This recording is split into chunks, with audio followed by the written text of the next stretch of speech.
Hey, now that we've finished fitting the flooring, it's time to put some beading around to cover our expansion gap. This is my 606 trusted nail gun. It fires U-nails and brads. This is my baby saw that I use. And this is my miter box. Now that miter box cuts 45, 90, 25 degree angles. I'm checking to make sure that I have enough nails in the nail gun. Then I'm going to grab some beading and we should start putting this around the room to cover our expansion gap.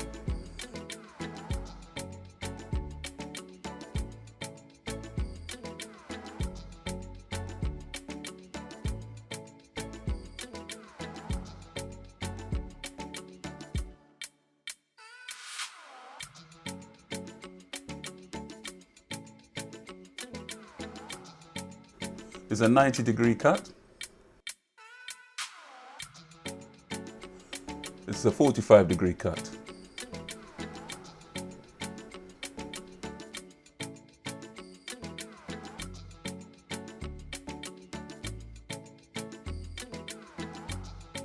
So right, what we'll do is we shall work our way around the room, and when we get to the other side, I should see you there. If there are any other videos that you'd like me to make, leave it in the comments.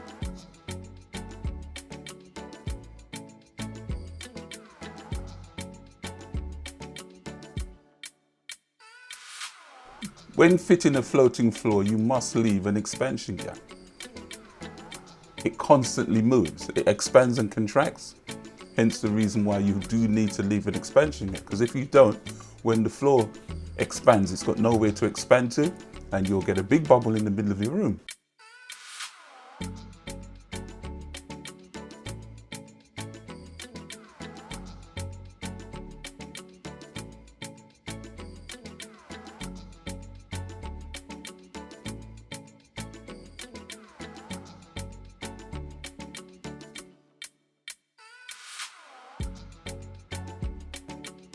And if you have any questions about this, what we're doing, leave it in the comments down below.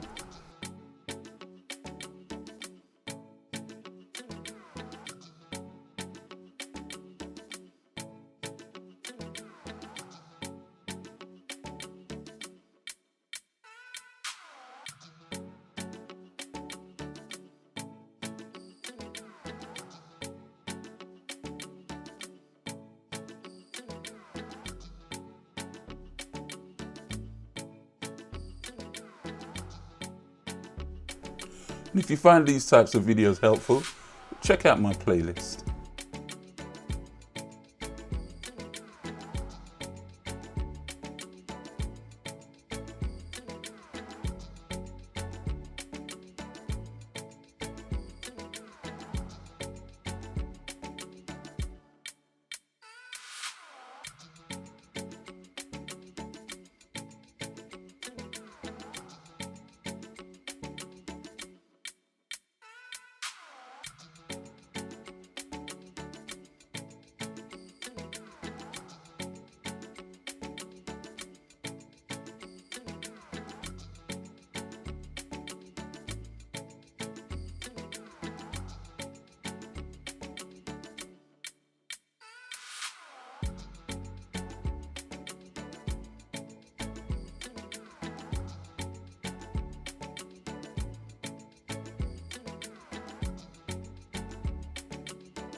The cut that I'm about to make here is a 25-degree cut.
And there you go, we're just about done with this one. If you like this kind of content, please remember to subscribe. It helps the algorithm push us along and it gets the video out to more people. The more people that see it, the more videos I can make, the happier we all are.